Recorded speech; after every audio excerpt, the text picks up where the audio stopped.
good evening and good afternoon according to your time. So thank you for taking out time from a busy schedule for this interview. So we are very grateful. So shall we begin with this interview? Yeah, absolutely. Don't call me sir, firstly. Kevin is good enough. And thank you for inviting me. It's my pleasure to be here.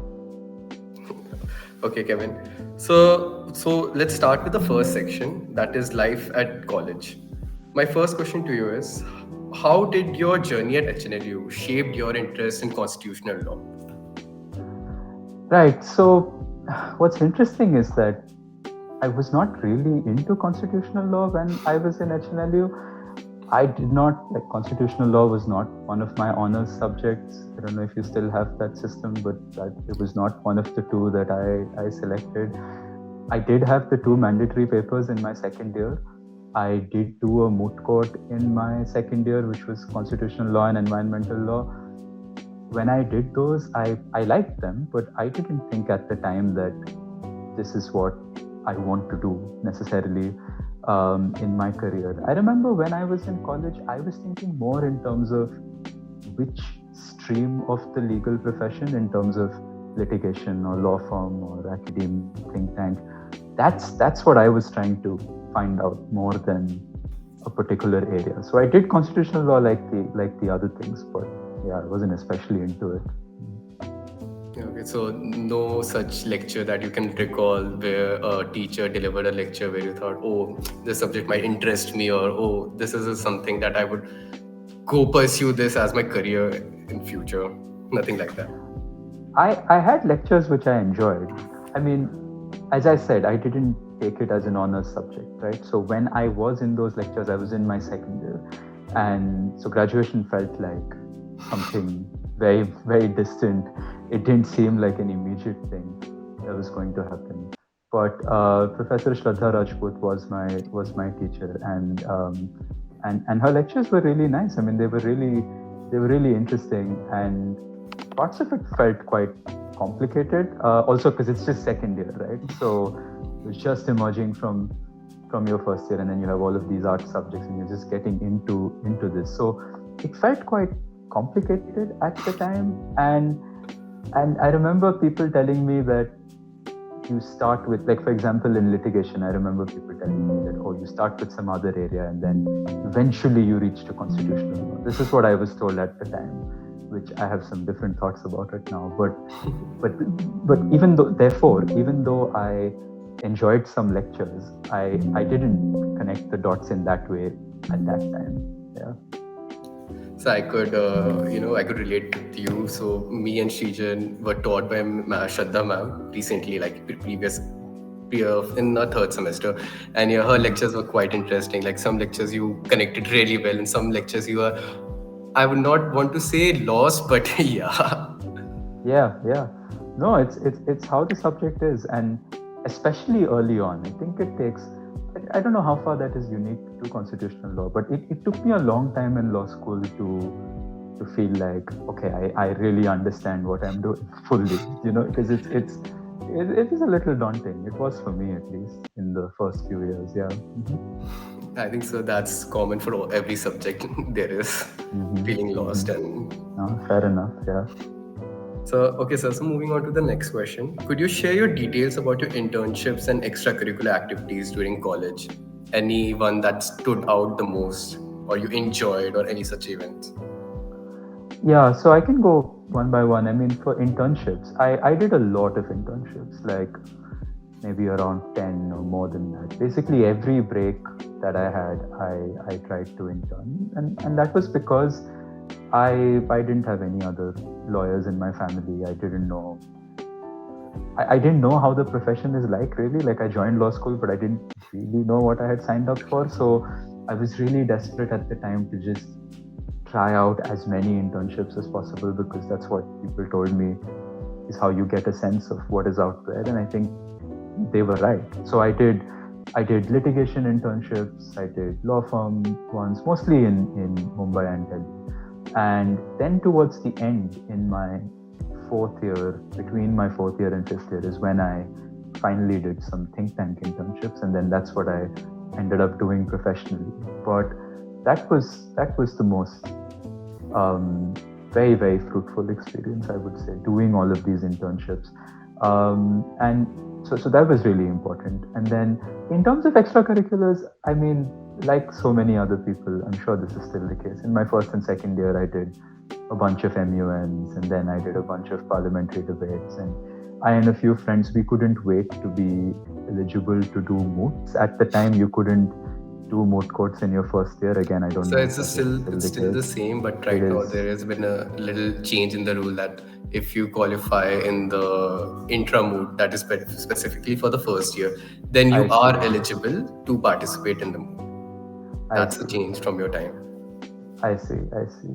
No, so I and my friends at the time, we just couldn't wait to start mooting. And then because it seemed like the glamorous thing to do, like you wear a suit and it's like you're in a courtroom, and that's why you joined law school, right? Like that was the feeling at the time. And like I remember in my third semester, which was my first semester where I was eligible to do moots, I ended up doing so many. I didn't clear all the challenges, but like I ended up working on so many modes that I completely burnt out. And then I didn't do another mode for like another year. And then I did some later. But that was that was fun. I mean, not just it was nice to travel around the country as well. It's not something I'd done so much before in life. And it was good to with moods what I especially liked was that it kind of forced you to come up with your own arguments. It was less about, because so many of my exams were more like, okay, what has a particular judge decided in a case? And that's important to understand how it works, but it's not the same as come up with your own argument. I know some exams can be like that, but all moods are like that. And that was very helpful. Not that I ended up doing litigation, but just the idea of coming up with your own legal arguments based on a new set of facts. That was very good. One thing which I really wanted to do, but I just could not, was to do research at when I was in law school, which is to say, to like publish journal articles, that kind of thing. Some people do it. I always wanted to, but I just could not find, the motivation. Or I had a lot of friends who were very keen on like doing moots because it was like a competition, and it's like, whereas research is very different, and we can come to that later. I just couldn't do it in law school. Which was one thing which I wanted to, but I couldn't. But I was happy with, I guess, overall, everything that I did end up doing. So as a follow-up question to that, you said you did moots here and there, like you took a lot of moots, you take part in a lot of challenges. So how difficult was it to maintain your grades? And was there any strategy that you used that you could share with the students? I'm being very honest. There's no strategy worth recommending. I my working style is very different now, but that took many years of work. When I was in law school, as far as grades were concerned, I studied last minute. I was not a good note taker, so I was relying on other people's notes. I would always hope to start well in advance, but I would always start in the last minute, and it was very stressful. It's not good for my health. I don't recommend it. But I couldn't somehow it got worse as the years went by. That's the other ironic thing. It was better in the first or second years, but later on, because of various reasons, I found it quite hard to sort of be organized and start studying on time, that kind of thing. But to the other part of your question about balancing different things, that wasn't very hard because, again, I don't know if things have changed now, but I remember in HNLU having a lot of time, actually. It was just the exam period, like obviously the duration of the exam, and maybe like a week or 2 weeks before that, which was of course busy, and project submission deadlines, etc. were busy. But not like most of the semester, I remember having quite a bit of time, actually. So, and obviously the internships I only did in the break, so there was no juggling with that. And with the moots, and yeah, it was not.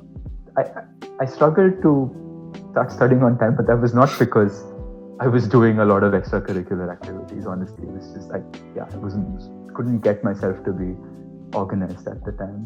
So yeah, I mean, I can recommend things, but they aren't things which I did myself. So that's wouldn't be very honest. Yeah. I think so. Every college student would agree with you that it's the new year. Everyone has set the resolution that okay, I'll study every day after every class. I'll do this. I'll read up. I follow up to the professor, and at the end of the day, okay, exams are 1 week ahead. Now I should start studying. Yeah, yeah, that was my experience, 100%.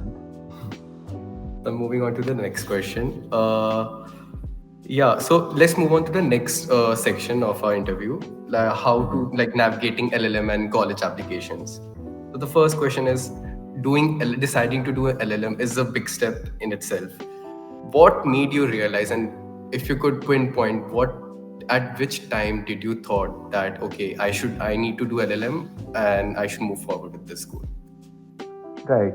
So, so there is a general sense in which a part of me always wanted to experience life abroad a little bit. Part of me always wanted to do at least one more degree. This was ever since my first year. I had this idea, but it was obviously a very vague idea. I didn't know where, I didn't know in what area I didn't know how it would fit in my larger career. Or all of those things came later, and I'll get to that. But I did have this mindset that I want to experience other things. So this was there in my mind. And then the question became, as I went through law school, okay, when do I want to do this? Do I want to do this right after law school? Do I want to do it a bit later? And at the time, because I didn't know so much, somewhere I had this feeling that the best case scenario would be to do it immediately after graduation, and only if I can't, then I'll try again later. This was my mindset at the time, but I was completely wrong about this. I cannot recommend more strongly the advantage of working for a few years, whatever that work is, whichever stream or sector that is in. But working for a few years before doing an LLM makes a huge difference. And for me, so while I had this in my mind somewhere that I want to do it, around the end of law school, I managed to get this think tank job based on an internship. And I started doing that job. And then when I started doing it, again, this was in the think tank space, this was research. So even within that career trajectory, it made sense to do at least one more degree. Then the question became, okay, how many years of work experience?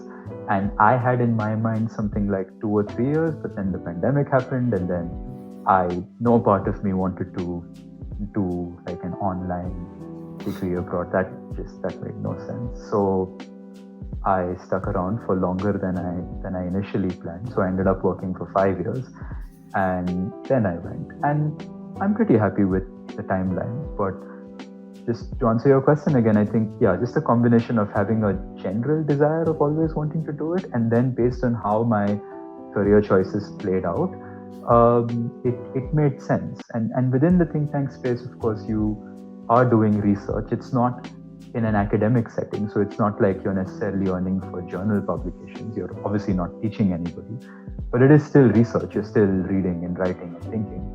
And after spending a few years over there, and I could see a lot of my colleagues had people I had worked with had applied and had gone abroad, and they were sharing their experiences, and it confirmed the desire which I already had. And so as soon as the pandemic seemed to be finally over and it seemed that I could do this in person, I applied. So this was late. I graduated HNLU 2018. I did my applications in late 2022. Late 2022, yeah. So moving on to the next question. For someone leaving their home country for the first time to study abroad, what were the most significant challenges that you faced, and how did you overcome them? Are there any lessons that you learned that you would like to share the students who are preparing for a similar journey? Sure, yeah. I can think of, I guess, 3 challenges come to mind. One was just, you know this beforehand, but it's something else to experience it, which is just being so many time zones away from everybody you love and care for. It's really something. And it obviously depends where you go if you're going abroad. And the US is about as far away as you can go, I guess. And the time zone difference is really huge.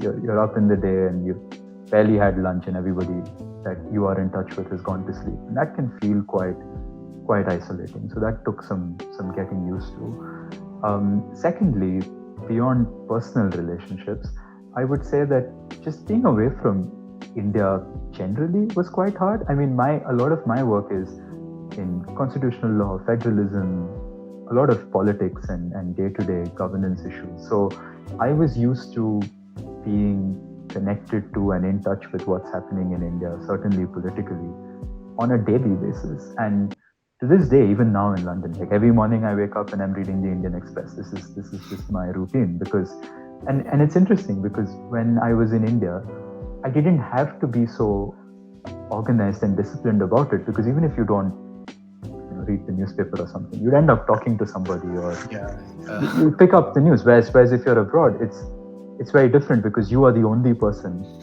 who cares about this one country on the other side of the earth. And if you don't actively pursue ways of finding out what's happening, you literally would not know what's happening. And that was really disorienting for me in terms of how I was living life just before that. And finally, the exchange rate. Oh my God! If your savings are in, and I'd worked for a few years, right? So I had some savings, but how many of our savings you manage in Indian rupees? Just the day-to-day experience of spending in one of these first world currencies. It's really depressing, and I don't think this last thing ever gets easier, the money part. But the first two things, over time I was able to get my routine about it. I obviously met new people and from different countries, and I became really close with some of them, and that helped.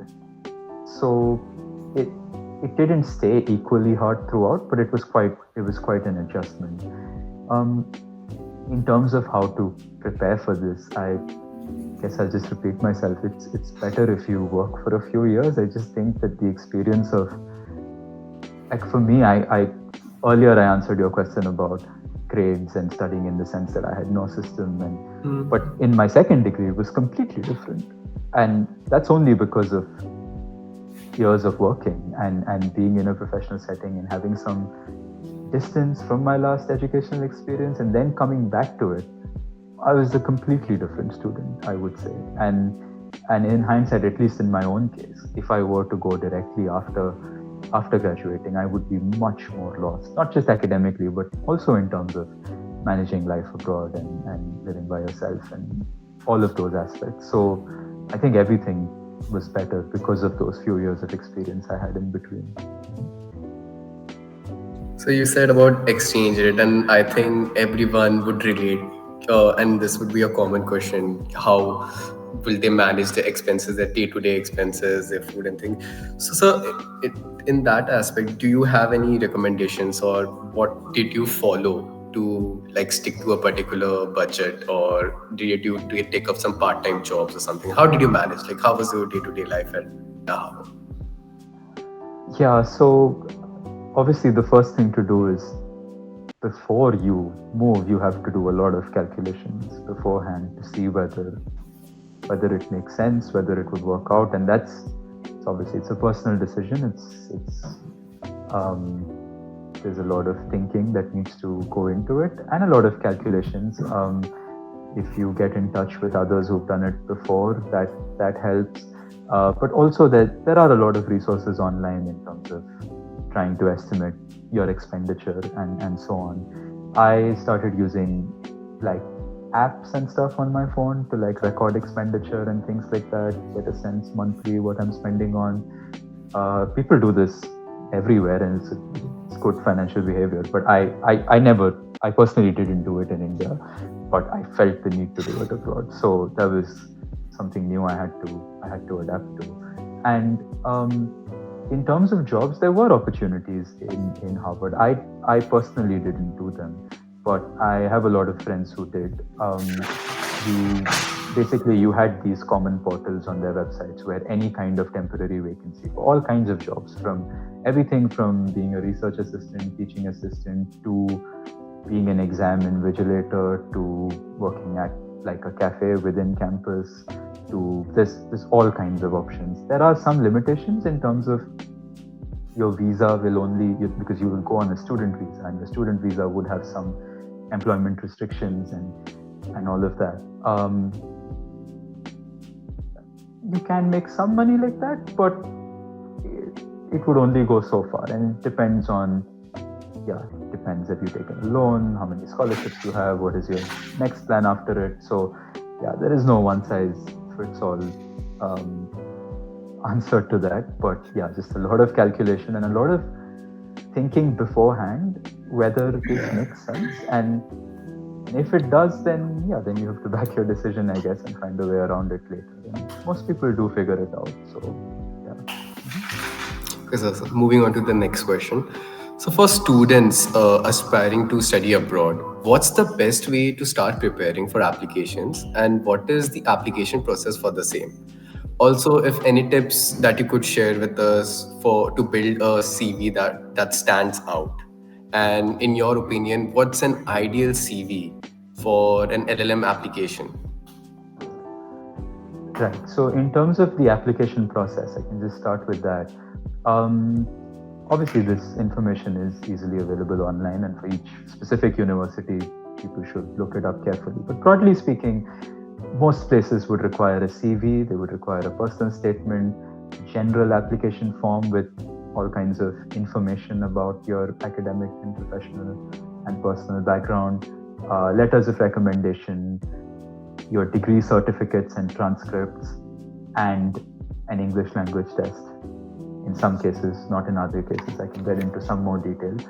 I would say that for US universities, I'm speaking for LLMs over here, I think for US universities, it's more complicated than for UK universities, because there's this whole extra step involving something called LSAC, that's LSAC. So some of the listeners would be aware, basically you cannot directly upload your transcripts and degree certificates on their website. You have to go via this third-party service provider, which costs some more money, and you can't even send it directly to them. Rather, it's the college administration that has to send a hard copy of your documents in a sealed and stamped envelope on your behalf. And when I discovered this, I was really worried, because I didn't know if I would be able to do it on time. But I was able to do it on time, and the HNLU administration was very proactive with it, and they do this every year, so it's not as hard as it sounds like. But it certainly means that you have to start like well in advance. Like, I know everybody says this, and I can only repeat it. I applied to 5 universities, all of which were in the US or the UK.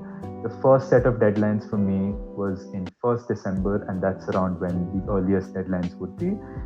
And I started around September, October, but that's on the late side. I was able to start relatively late because I was working in research for so many years, and I knew that my master's was going to be closely related to what I was doing professionally. So I wouldn't say that I started from scratch when I did start, but certainly with all the administrative work, I started around then. And it takes a lot of time to get all of these things together, particularly the English language test. Now, about that, there are some US universities where you can apply for a waiver. There are some places which, if your first degree is in English, as is the case with all of us, then you don't need to give it. Even for the UK universities, sometimes you only need to give it after you're selected, if you're selected, so you have some time. So there are a lot of specifics. I mean, I basically created a Word document, put all of this information, put reminders on my calendar, and thankfully by this time in life I had become a lot more organized and disciplined than before, so I was able to do it. But okay, that's the admin side of things. But it was worth emphasizing. Like, you could have the best CV, the best ideas, but if you don't follow all the timelines, if you don't follow all the procedures, it's not going to count. That's why I wanted to start with this. Um, but moving on, coming to the personal statement. Again, different. While every university requires some version of a personal statement, there are a lot of variations between them. So among the ones that I applied to, there were those universities which only wanted like a personal narrative kind of essay, which is just about tell us who you are, what's your personal, professional, academic journey been like, where do you want to go from here, how does this university and this program fit into this career trajectory that you are outlining. And that's the general idea of an SOP that most people are aware of. But there are other places, and Harvard was one of those places, where in addition to this kind of personal journey kind of essay, you also had to write a separate essay for, I think for Harvard, it was something like describe a problem in the world or in your field of law that you want to solve or you want to respond to in some form, and outline a legal strategy or a theoretical framework or some kind of solution, some kind of outline for how you propose to solve this problem, which is a slightly different kind of question. And that question for me, because I knew I wanted to do a PhD after, so I interpreted that question in a very academic and research sense. So that actually took a lot of research. Actually, it took a lot of reading. I cited a lot of things in that part of my essay. I particularly cited the work of professors who were at Harvard, which was a strong way of demonstrating that this is the problem I want to solve, and you have the resources where I can learn the things I need to learn in order to solve it. So if you're able to kind of make this case, that's kind of what it's about. And in terms of the CV, again, I'm sure you've heard this before, but there's no single kind of ideal CV. Certainly in my batch in Harvard, even amongst the other Indians, and let alone everybody else from the world, from around the world, in many ways we had very little in common, actually. Like, there were people from all kinds of different backgrounds doing all kinds of different things. There were people who had joined right after their first degree. There are people like me who joined after some years of work experience. There were some people who were judges. There was this person from Singapore who was a judge, and he was doing the degree. So what even is an ideal CV in this context? What I will say is that in the US context, certainly for Harvard and the like, they have this idea of having a diverse mix of people from different countries and from different streams of the profession. So people who are into research, people who are litigating, people who are in law firms, people who are working in companies, even people who are civil servants for that matter. So they will have, it's like a broad tent in many ways. So you don't necessarily have to do one kind of thing in order to get through. But whatever you do, obviously you have to do it well. You have to have something to show for it. In my case, because I was working in research, I needed to have a bunch of publications by that point, because that's how something demonstrable looks like in research. But that doesn't mean everybody needs publications. If you are litigating, for example, then I don't think the expectation of a university would be that you have these things. Just one final thing I would say is that, again, there are differences among countries. So in the US, they do put a lot of emphasis on work experience. So to just give some statistics, this is there on the Harvard website. Roughly 80% of the LLM batch at Harvard has 2 or more years of work experience. So you can see that it's really exceptional to manage to go right after law school. But the UK is a little different from that. In the UK, you will find that LLM courses tend to have students who are fresh out of their first law degree. And I've also noticed that UK universities seem to give a lot more emphasis on grades, whereas US universities also look at grades, but they also look at different things, multiple things in addition to that. So that's some differences which have something to do with their jurisdiction, how they understand law, and the reasons are a different conversation. So you have these variations, but I can very confidently say that there isn't like one route. It's not the case that if if there's this one golden thing that you haven't done, Mm. then forget about it. That is 100% not the case. Yeah. So your answer just brought us to our next question, which is you already answered this, but yeah, I'll ask you again and to describe it a little bit further. How important is a batch rank, good batch rank? Can students with lower batch rank still get into top tier LLM programs, not in US but other good foreign universities? So, I, to be honest, I only know about the US and the UK because those are the places I've studied, those are the places I applied to, so I don't really know about other places. About these two places, I mean, okay, the short answer is grades do matter, but they matter differently in different places, and the extent to which it matters uh, it basically varies. So certainly in the UK, I mean, this is just based on trends that I have seen in Oxford, Cambridge, etc. There seems to be a very, very clear preference for people who are in the top 5, top 10 ranks in their law schools.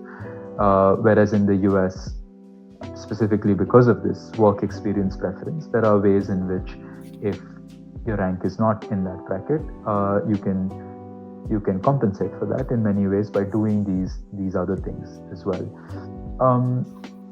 That being said, within the UK, it's not like all universities are exactly like Oxford and Cambridge, so the requirements might not be as extreme or single focus as this is in some other contexts. But yeah, so that's pretty much what it is. It matters to some extent, but there are ways you can work around it for some universities at least.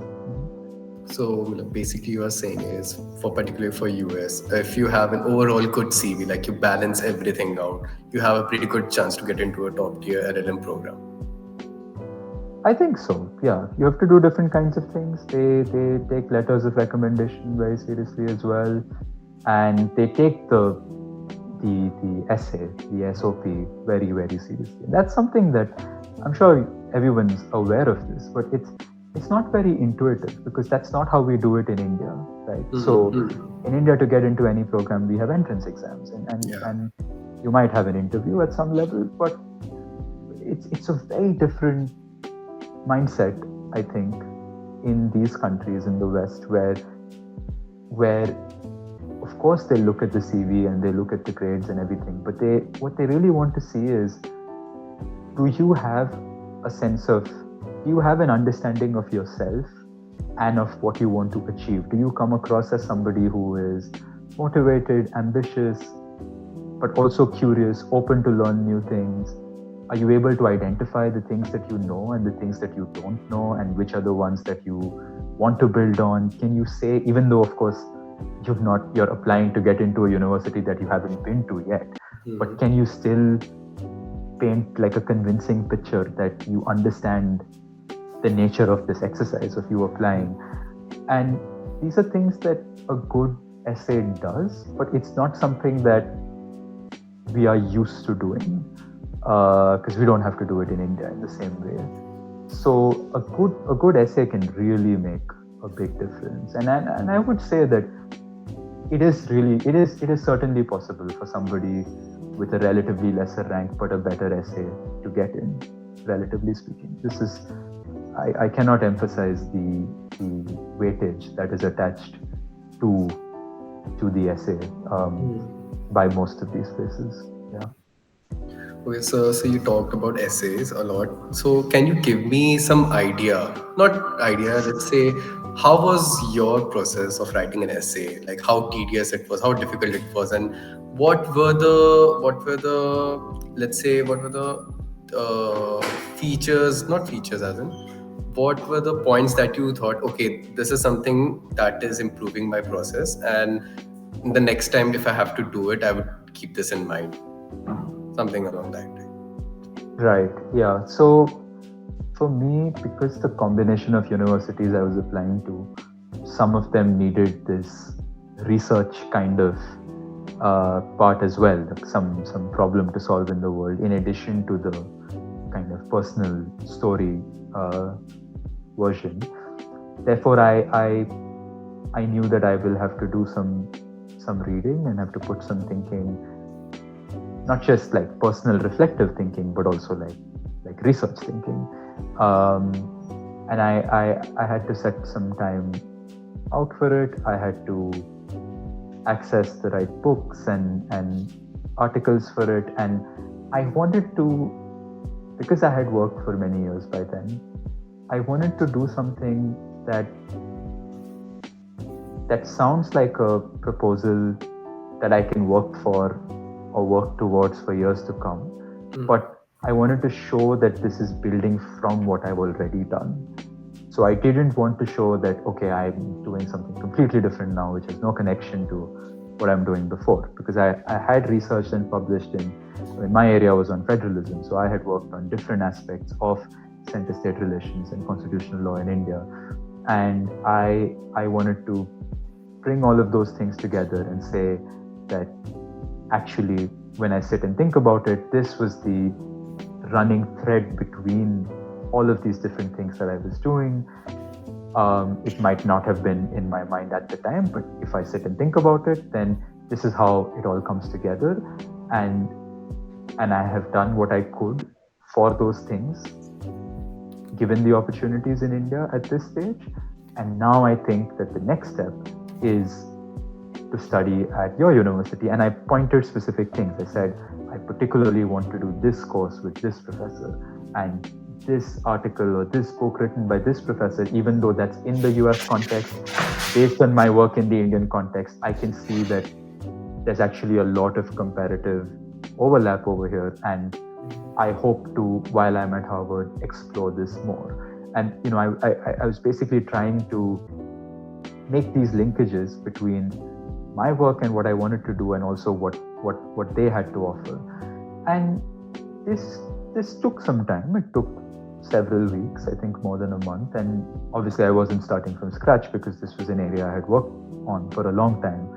And at some point, as the deadline started coming close, I had to also take a step back, because I was also getting lost in the process a little bit. I mean, any of you with experience in research, you start reading about something and then there's 100 things to read, but then there are deadlines, and you're not just researching for research's sake. Like there are reasons why you're getting into it. So I had to tell myself at some point that, look, this is just a proposal, right? Like this is just, I don't have to have the answer over here. I just have to say, I've identified a problem and I've identified a direction for what I think the answer could be. And I have some hook for saying that this degree would be part of this answer. And that's a bit of a tightrope, actually. It's hard to talk about this in an abstract way, because you kind of have to experience it. So you have to go in depth. You can't just say something very shallow and broad. You can't go too in deep, otherwise you just keep writing it forever. I mean, it's not an article that you're writing; it's an application. So that balance was a bit challenging, but I tried to leave some time to send my drafts to other people to read. This is super important. You should aim to finish a first draft several weeks before the deadline, so that you can send it to other people. By other people, I basically sent it to friends, but to multiple friends to get comments, to get feedback. And you don't incorporate all feedback, but you need to keep time aside for other people to weigh in, and that's what helps with the process. Okay, sir. So moving on to the next question. So how does earning an LLM from a prestigious university like Harvard compare to holding a bachelor's degree from a tier 1 or tier 2 NLU in terms of career opportunities, personal growth, and personal development? Right. So in career terms, I mean, I can speak of my own example. Because after years of working in research, I felt like I wanted to get into academia. I wanted to do a PhD, and because this was an area, the topics that I was working on was something that I was passionate in, I wanted to aim for the best possible places in the world where I can do these things. And it's hard to say in hindsight, which parts of my journey worked and contributed to its success, because obviously we don't know what the counterfactuals are like. But I I certainly think that for this PhD that I'm doing currently, and it's a fully funded PhD, and it's very much in the area that I always wanted to do.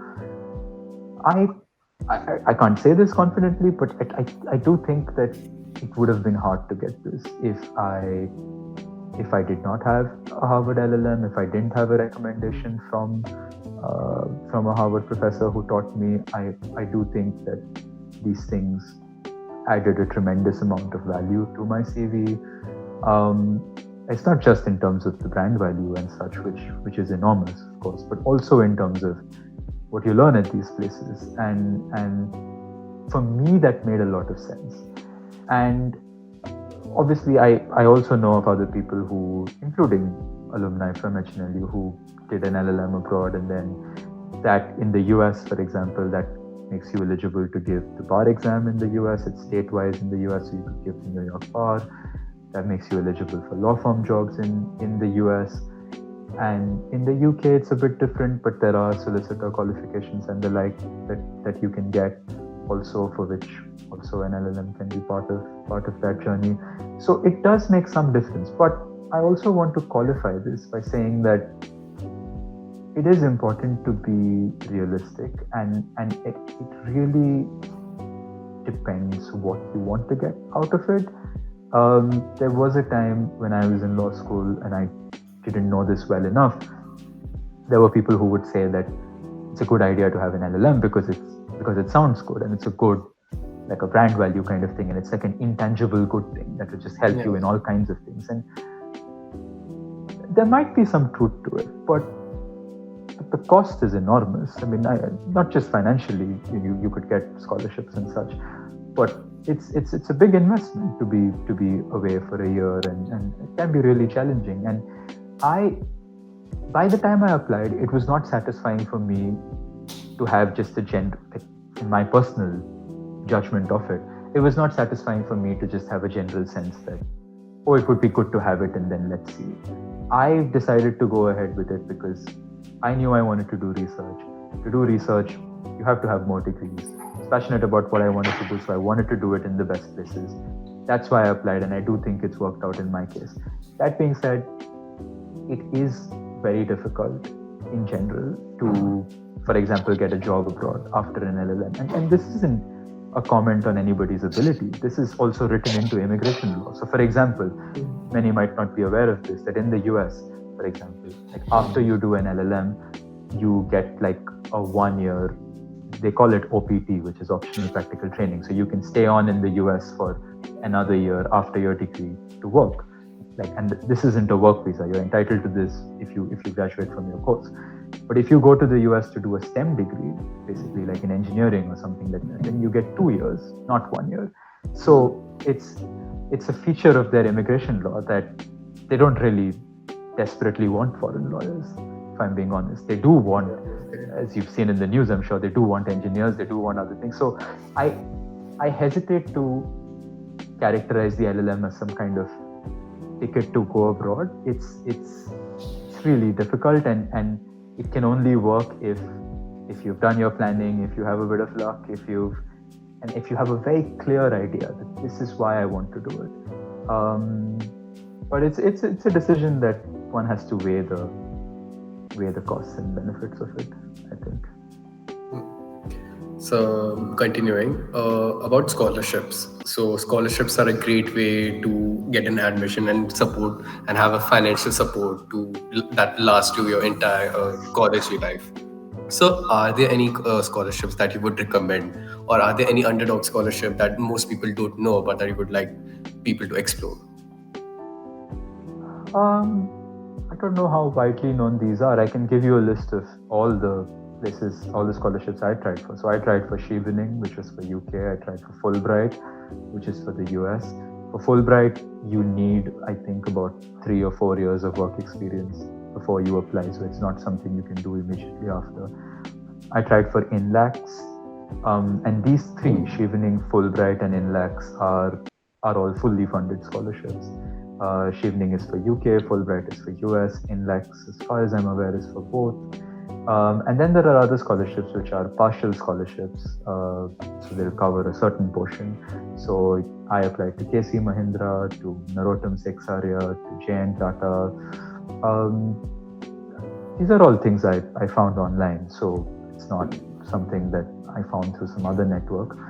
And out of all of these scholarships, I was able to get the JN Tata scholarship, which was very useful.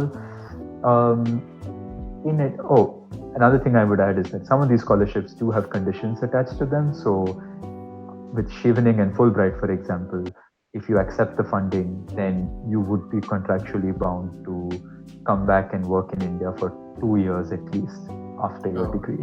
So that's something to keep in mind. All of this is there, of course, online, but it's important to pay attention to that. These scholarships are, of course, third-party scholarships. The other source of funding that I was able to access is from the universities themselves. Now, this varies a lot, and different universities have different levels of funding that's available and different criteria.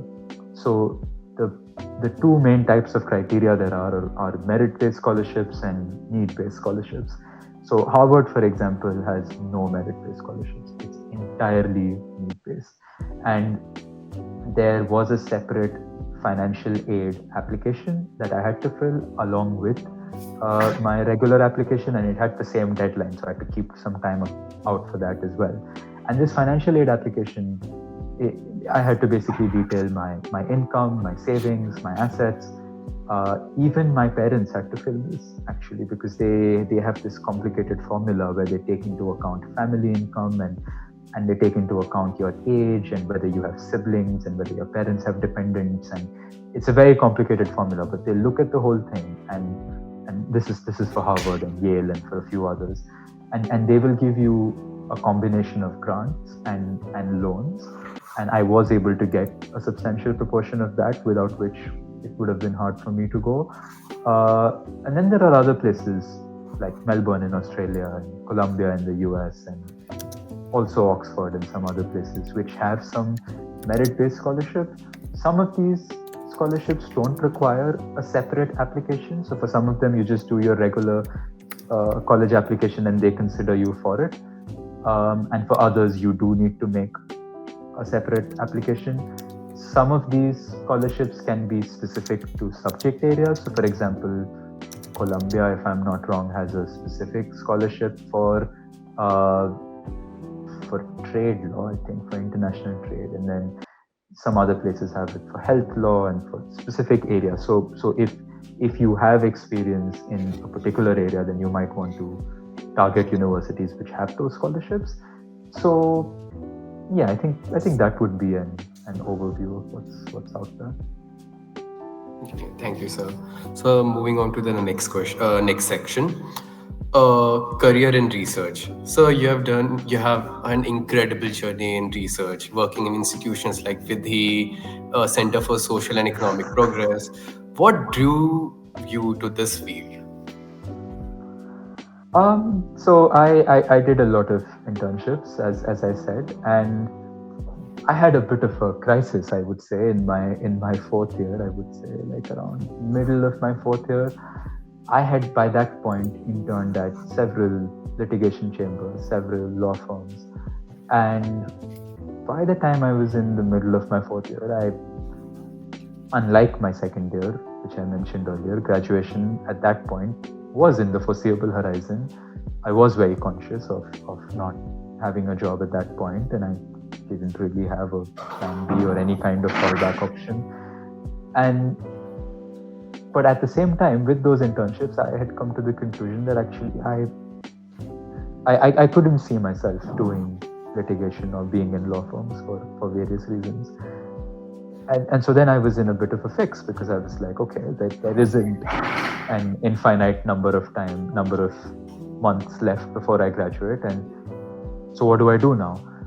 And that was a difficult period, and I somehow, I can't pinpoint how exactly, but somehow, looking around, reading up, speaking to people, somehow this idea came that there's one kind of internship that I've not done, which is at a at a think tank or at a research organization or at an NGO or something like that. But for whatever random reason, I hadn't done it. And then I thought, I mean, initially the idea was not even legal research. I actually thought I would just go into like policy and maybe something like foreign policy or international relations because it seemed cool and interesting at the time, and I didn't know any better. And all I knew was that I didn't want to do litigation or law firms. So I kind of desperately, I would say, I applied to many think tanks. I mean, everything I could find, law ones, non-law ones, and I didn't get into most of them, but I somehow got into these two. This is during my internship. So between fourth and fifth year, I got into an internship with Vidhi Centre for Legal Policy and with Brookings India, which is the same entity as Centre for Social and Economic Progress. Back then, it was Brookings India, and so Vidhi was like a law and policy think tank, whereas Brookings was more about, at the time, trade and economics and that kind of thing.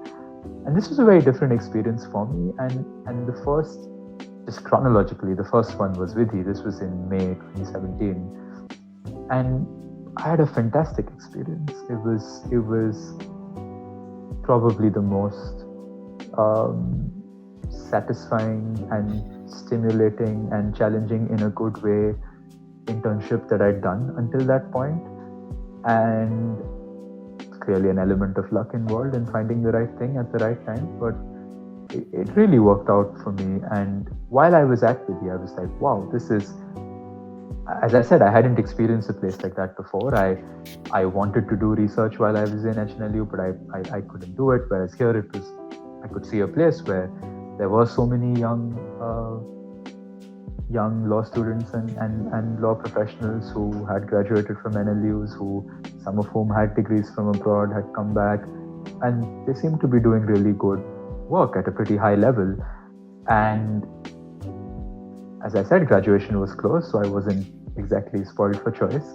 And so I just put my whole weight behind it. I was like, this seems to be something I like. I know there are other things I don't like. There isn't a lot of time, so I'm just going to focus on this. And that's how it started. So I got my first job thanks to my internship over there. I extended my internship. I worked remotely for a bit, and I managed to get the job. And so that's where I started.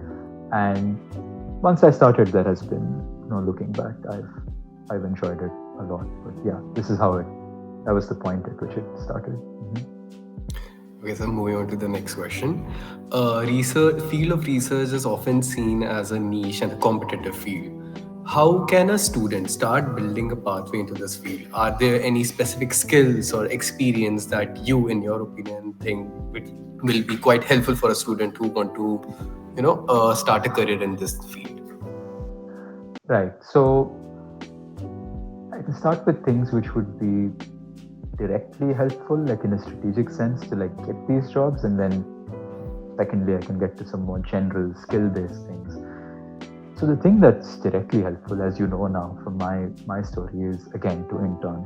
I mean, because these are, I don't know if this has changed now, but certainly when I was looking for jobs, think tanks were not organizations that came for campus placements or that kind of thing, because they're not like law firms, right? They're not like big corporations or banks or other such entities which would come. These are small organizations, not for profit, relying on external sources of funding. So it's really like you have to go out and intern with these places to be in these places' radars in many ways. So that would be the first thing, to just intern and build connections in these places and get a sense of what's out there. It would also obviously be nice to have some publications, which I didn't have, again. So it's not, clearly you don't need to, but if you are able to, and they don't have to be, honestly, in top journals and that kind of thing. I don't think employers have that expectation necessarily for somebody who's just in law school. Even like legal blogs, that kind of thing can also count. Anything that shows your writing skills, shows that you are able to make a legal argument, you are able to apply the law to facts and make a case that speaks to the different aspects that are implicated in that issue uh, would be really helpful. And because research and think tanks is all about writing skill, if you can show it, if you can develop it, it makes a huge difference. If you can get some editorial experience in a journal, that looks very good also for this kind of thing.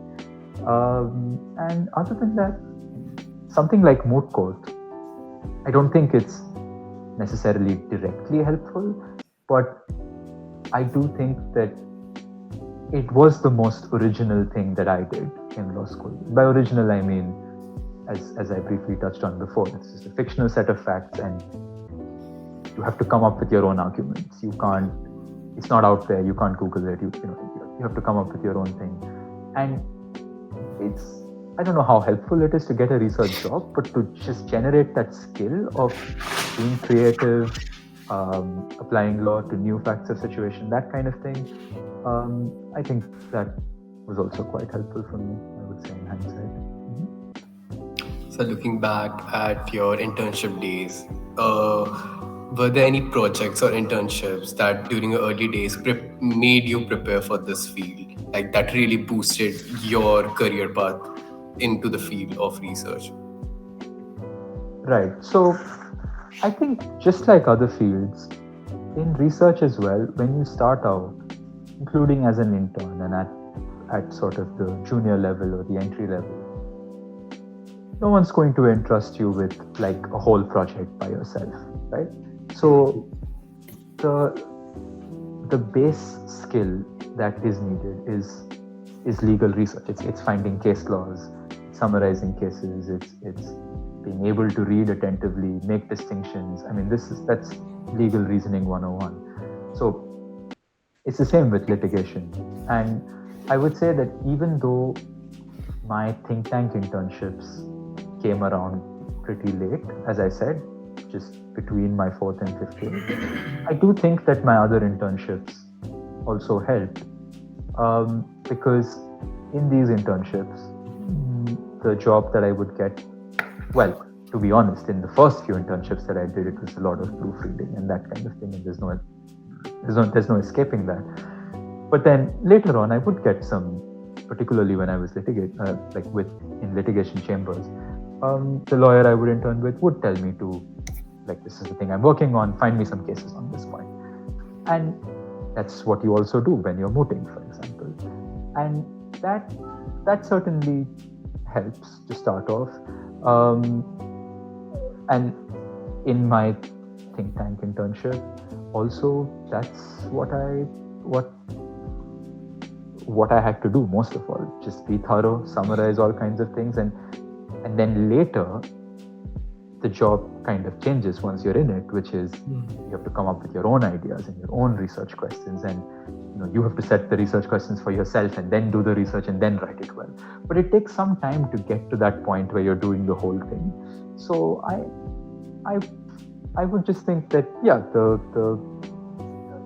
the basic core things that are being taught in law school and that you are expected to do in all kinds of legal internships is what helps. Just with a slightly extra focus, I would say, on writing, on showing that you can write well, because research is not, I don't know how to say this. Like, for example, in litigation, like you're drafting pleadings and stuff, and it's a certain kind of technical format, right? Whereas research is, the writing style is a little different. So these nuances, but you pick it up along the way.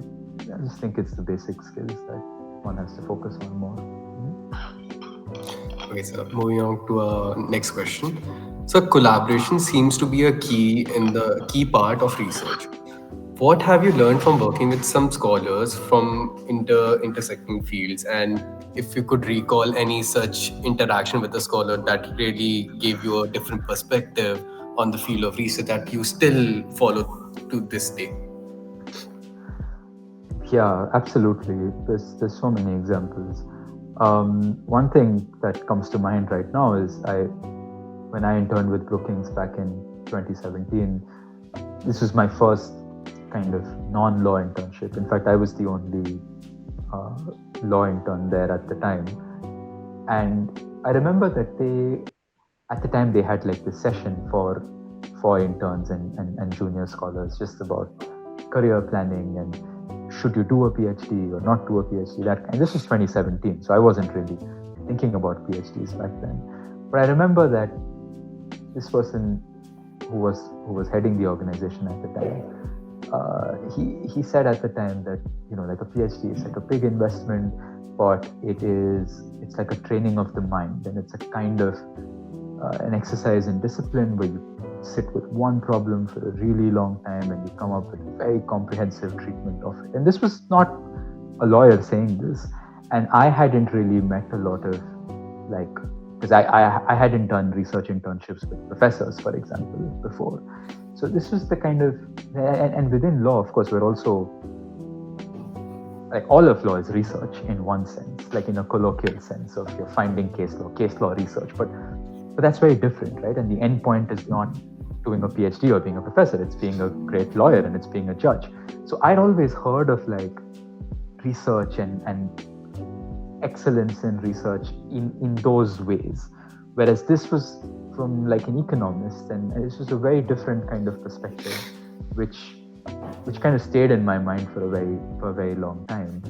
And this was a brief early interaction, but then later on, I think what really helped me broaden my horizons and be in touch with different people from different disciplines working on my same topic. And this has something to do with my topic, because since I work on federalism, and this is all about, historians have something to say about this, economists, political scientists, the World Bank is interested in this kind of thing, the Finance Commission in India is interested in this, so is the Supreme Court. So and I think as we are trained in law schools and as we do law internships, we're kind of used to being around lawyers and just being exposed to legal material. But I was able to, thankfully, because I started off in the sort of pre-pandemic time, and I could go to these events in person. And I was in Delhi, which is a great city for this kind of thing, because there's so many talks happening, so many events, so many conferences, which I wasn't used to even being in that kind of city necessarily. But being at Vidhi, I was able to meet these other people, go to these other conferences, and I was fairly enthusiastic about it, because I was liking the work that I was doing. So sometimes we would send some of our work to be peer reviewed by somebody, and they would do it, and they would also say, oh, it would also be nice if you come and meet us, and then we can just discuss some things going forward. So I tried to follow up on these openings as and when they arose, and that needed some extra work, which was a bit tough to handle initially, but it really worked out, because one of the things about research which I like is that it kind of pushes you to look at every perspective that's out there, and that doesn't mean you'll necessarily adopt all of those perspectives. I mean, I am still a lawyer, I'm still doing a law PhD, this is still legal work in and out, but I have over time been able to sort of access and benefit from all of these other people who are working in parallel sectors, in some sense, not parallel sectors, but parallel, looking at different sides of the same problem, basically. And that was a very enriching experience, I think. And we get some of that in law school, of course, because we are studying other subjects as well. But I was only able to apply that in practice later on. So it's something that comes up later, I think, especially if you do research. But I would say it's good to be open to it and take up opportunities as and when they come up. Yeah. Okay, sir. So the final question for this interview. So for students interested in blending law and policy, what's the best way to get started and stand out in such a competitive space? Yeah, I mean, I have said this so often now, but just internships, I would say. Just keep doing internships, keep, any internships, obviously try and do well in internships, that goes without saying, but try and build professional relationships. I think that really matters. There's so much of an emphasis, I feel sometimes. When I was in law school, I remember this whole thing that, the grades are important, and, interviews and that kind of thing, like the job application as and when it comes up. And that would be a lot of people's experience. But I have experienced again and again that it's if you work with somebody and if you leave a good impression with them, then more often than not, they're willing to help you out in the future. And that help can take so many different forms. And that can, over time, it is these relationships that really make a very big difference. More specifically to research, what I find exciting about it and what I think over time helps you to stand out is to have a combination of, you want to be aware of current affairs, so you really want to know what's going on in the world generally, and in the few areas. It's very unlikely in law school you just have one area that you're into. So whatever, a few areas that you have, it's important to keep up to date, see what's happening, read a few newspapers if there's new judgments in that area. It's good to keep yourself aware, especially if you have some other friends who are also into the same thing. That can be very useful. It would also be good to attend as many events as possible. When I was in law school, Zoom wasn't really a thing, so you couldn't really attend things virtually. So we were quite limited in that way. But I think now, even as this interview is an example, there's so many events that you could attend online, including events at the university I'm in right now, which is UCL. If you go to their website, just in the coming weeks, there's so many events on so many aspects, which are, some are particular to UK law, but others are on comparative constitutional law, which I work on a lot, and on various other, like law and social rights, for example, legal history, jurisprudence, and UCL is just one university. So many universities and other forums have online events